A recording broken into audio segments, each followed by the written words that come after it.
On behalf of our entire WWE family, we would simply like to say thank you and welcome you to WrestleMania!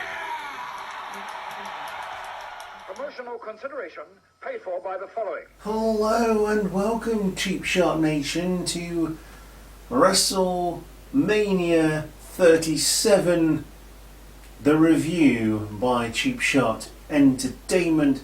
I'm your host Luke, and we're going to take you through everything that happened on night one of the grandest stage of them all. We've finally got fans back in the building and material for plenty of memes involving Joe and Cole wearing ponchos. So let's get on with the show. WrestleMania came from the Raymond James Memorial Stadium in Tampa Bay, where it should have been last year, and the first night took place on the 10th of April 2021.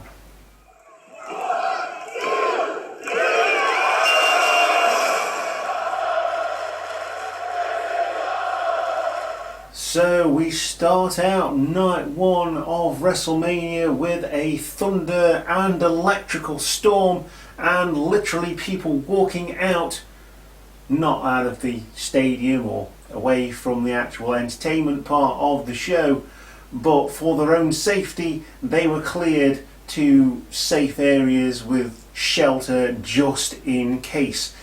We do get to see a rather sad Samoa Joe wearing a big poncho, and Michael Cole just rocking it because, you know, he's a bit of a geek. But hey, you know, ponchos, they're good for going on log flumes. That image was an original by Cheap Shot Entertainment. You're very welcome. Anyway, we get the show finally underway with America the Beautiful, sung by BB Rexha, the Grammy Award winning nominated singer who was pouring her heart out all the way through her rendition of America the Beautiful. Anyway, we go on to the first match. It is an epic beginning for the show of the Immortals. It is the WWE Championship match between the champion, the almighty Bobby Lashley, and the former champion, two-time champion, the chap who won the title from Brock Lesnar last year in front of nobody, which was a damn shame because he worked really hard to win that championship. Drew McIntyre, the Scottish Warrior, had a great match with Sheamus at Fastlane, and now he's come back for his title. It wasn't meant to be, however, after an epic, well fought, hard hitting match, of course, with MVP at ringside, would be Drew, who would be on top towards the finish of this match. The distraction from MVP, Mr. 305, gave Bobby Lashley a chance to duck away from the Claymore kick and put the Hurt Lock in on the former champion. The Scottish Warrior fought valiantly to get out of the Hurt Lock, but hey, there ain't much in the way of being able to get out of the Hurt Lock these days, because Bobby Lashley is just smashing it all the way through. He's really good, really growing on me, and I've always liked Bobby Lashley anyway, but now he's this badass, and you know, he's taken away Drew McIntyre's chance of redemption in front of the fans, giving him his WrestleMania moment. Guess we're going to have to wait a bit longer for that, which I'm okay with, because, you know, it would have been too obvious, and even in my predictions it was too obvious. Drew McIntyre goes through 29 other guys to win the Royal Rumble, to have his WrestleMania moment, only to have it taken away. Actually, no, he didn't, did he? No, that was last year. but he did go through 29 others.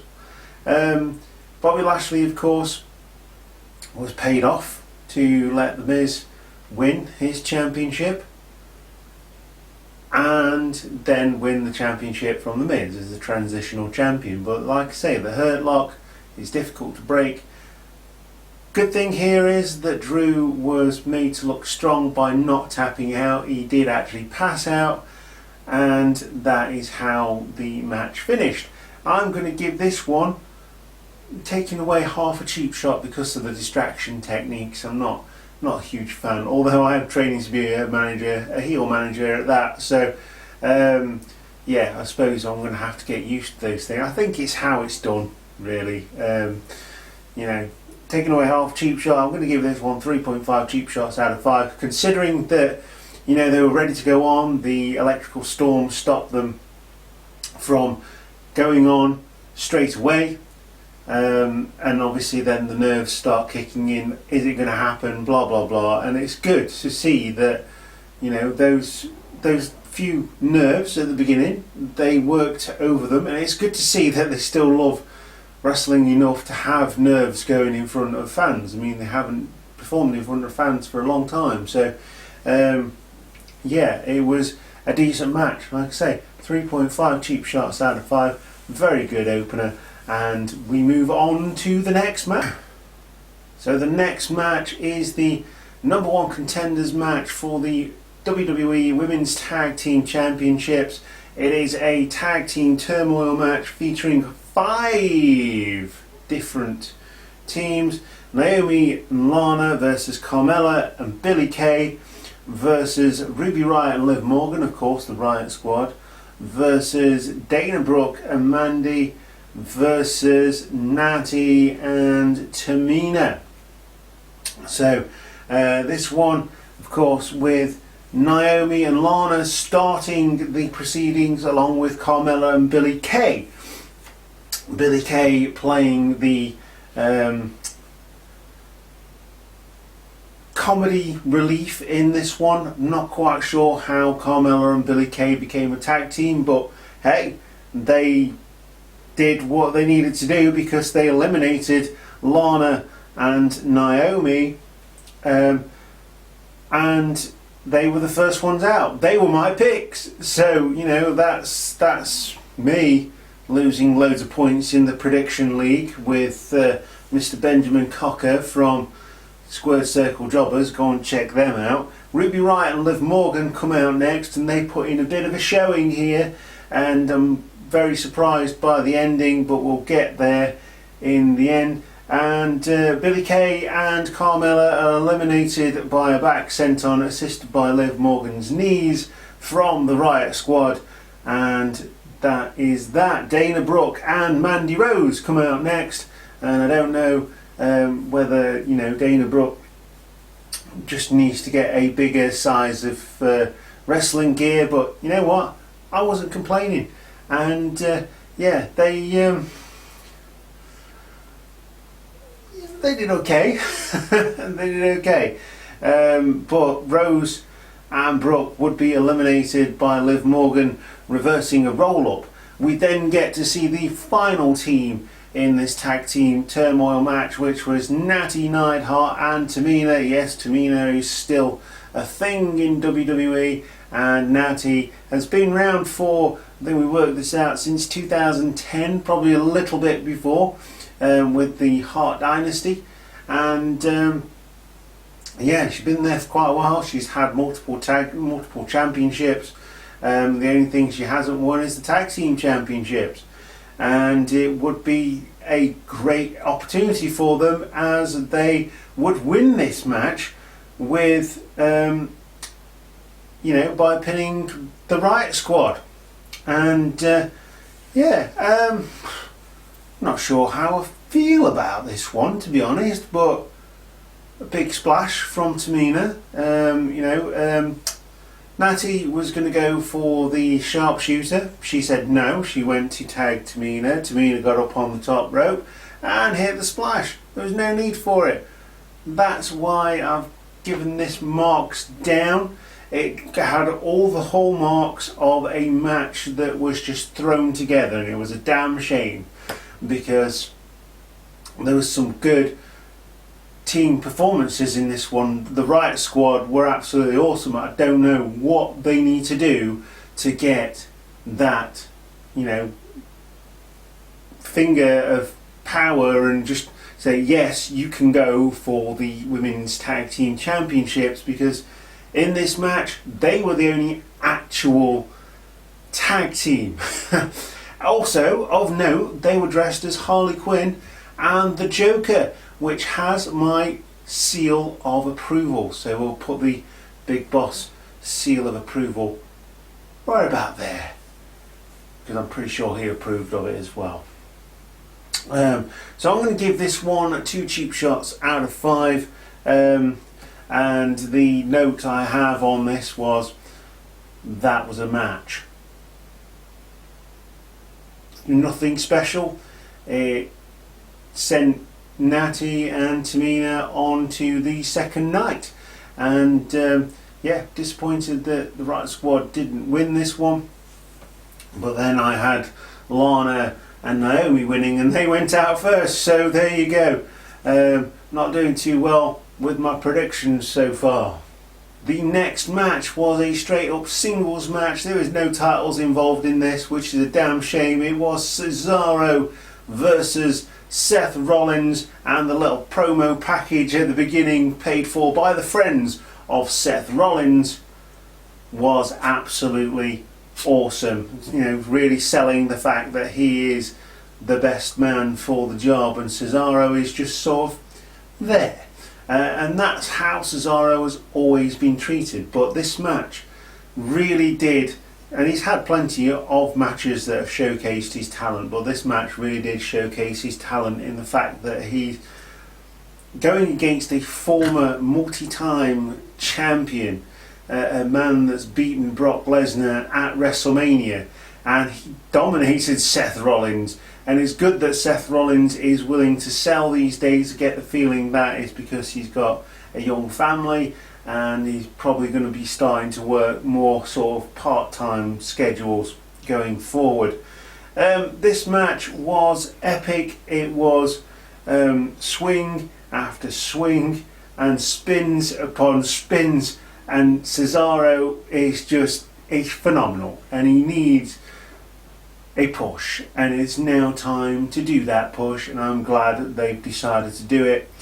Rollins wins with swings, spins and swings again, and puts Rollins away with a neutralizer. What a match, great story. 2 phenomenal performers inside the squared circle. I'm going to give this one 4.5 cheap shots out of 5. There's not much I can say about this match that's not already been said.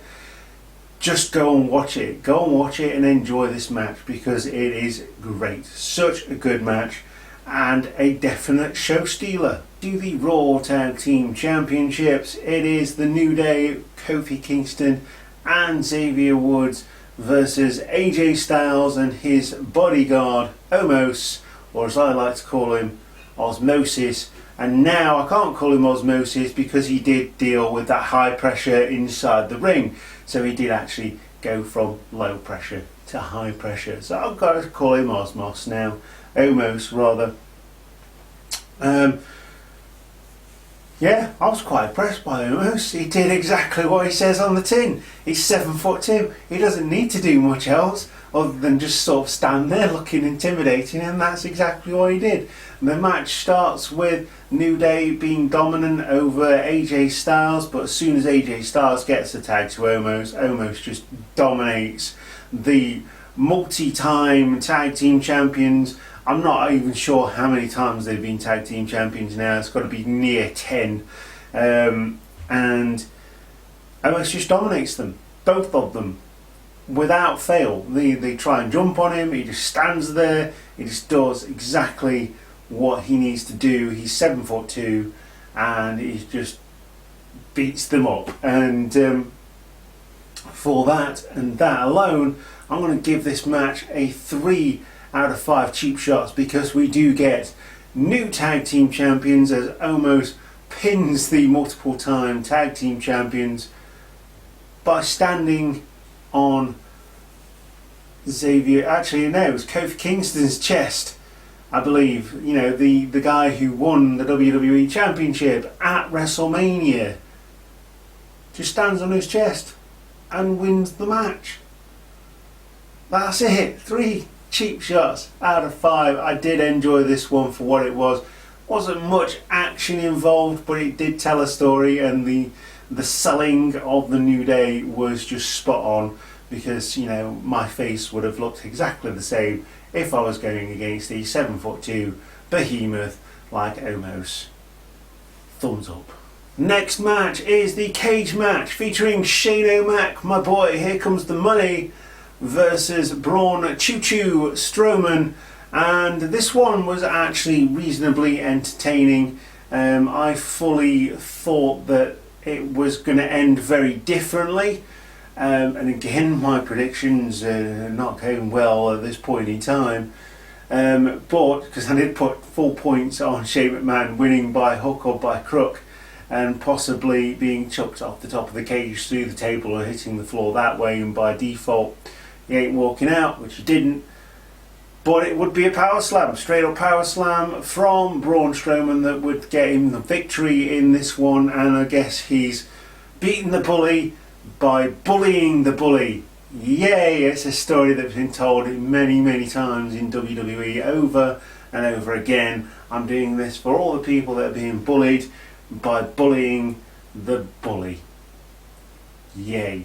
I'm going to give this one 2 cheap shots out of 5, and that is mainly because it was okay. Shane's still able to perform. Braun Strowman, bit like Omos, just does what Braun Strowman does, including ripping the side off the steel cage to get Shane McMahon back into the cage for the win, and a very dominant win at that. So yeah, it was what it was. It was a cage match between a small guy and a big guy, and the big guy won.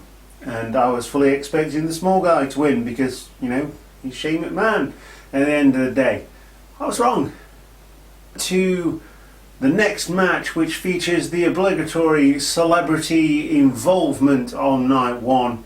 It is Damian Priest and the Bad Bunny from Puerto Rico versus The Miz and Morrison. Hey, hop, hop. Miz and Morrison. I was really impressed with Bad Bunny here. He's obviously been taking things in. He's obviously done his time and trained in the short space of time that he's had to do that. It's clear that Damian Priest was put into the match for safety reasons, but Damian Priest is awesome as well. Bad Bunny not afraid to bounce and hop his way around the ring. Really impressive. The Miz, the selling of The Miz is just awesome. Very safe worker. So is Morrison as well. I don't know what Morrison's hair's doing during this match, but I think he's going for some kind of Highlander type thing. Maybe he's in the Highlander reboot. I don't know. I don't know if they're doing a Highlander reboot, but yeah, he's gone full on sort of bouffant 80s. All he's got to do is put a little mark of paint under his eye and braid his hair, and he'd pretty much be Boy George. But yeah, this match, I really enjoyed it. I was fully surprised by this match. Destroyer by Bad Bunny on the outside to John Morrison, and you wouldn't trust anybody else, I don't think, by taking that move from a celebrity. And of course the Doomsday device slash body splash from the top, crossbody from the top rope from Bad Bunny, assisted by the shoulders of Damian Priest in an electric chair drop, and Bad Bunny gets the pin over his arch nemesis, The Miz. And to think this match came about because The Miz destroyed the turntables of Bad Bunny's DJ when he played at Fastlane. think he was at Fastlane. Might have even been a little bit earlier, but still, meh. I'm glad it happened though, because I was really impressed by this match. I really enjoyed this match. Didn't think I was going to enjoy it as much as I did. And Bad Bunny was really, really impressive. I'm going to give this match 4 cheap shots out of 5. Actually gets a better score than some of the other matches on the card done by actual professional wrestlers. And that's not, it's not a shot at them. It is what it is. Some of those matches had to be like they were, and some of the matches could have been built up a little bit more, like the Tag Team Turmoil match, but this match was very entertaining. Wasn't expecting much. I was pleasantly surprised. 4 cheap shots out of 5. We go on to the Night 1 main event now. It is the SmackDown Women's Championship match, defended by Sasha Banks, the boss, the legitimate boss, facing off against Bianca Belair, who is your Royal Rumble winner for 2021. This match was every bit the main event that it was allowed to be. Bianca Belair was really impressive. Sasha Banks sold everything that was put in front of her, including having a massive welt on her side where she'd been whipped by the hair, by the braid of Bianca Belair, which, kudos to her for taking that and selling it, and it actually sounded awful. I mean, that was probably the only time that I genuinely all night said, oh my goodness, that looked painful. But these two women, top of their game. I'm glad we've got a new champion. Just, sends a good message, a positive message about where WWE are going in the future. Love Sasha Banks anyway. Of course, she is the next ex-Mrs. Priest, as Tom always keeps telling me. Of course, I was on his podcast, which has not been released yet, but check that out. We talk a lot about the invasion angle from 2001, and if you're watching my retro reviews, you know I am going through the year 2001 at the moment, and that was a fun chat to one of my best mates. Anyway, Sasha Banks would win after a hard-fought match with Bianca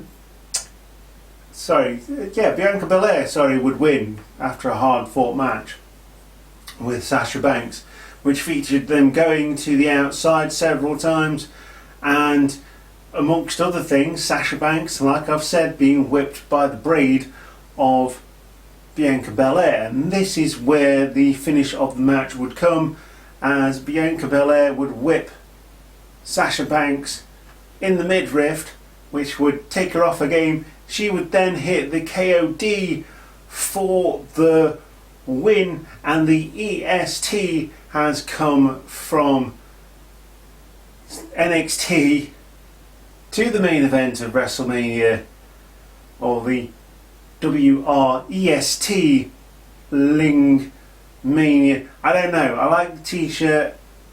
It makes sense when you see it, you can't really describe it. New t-shirt from the new champ. Bianca Belair is your new SmackDown Women's Champion, and I've got to say this was very, very much deserved.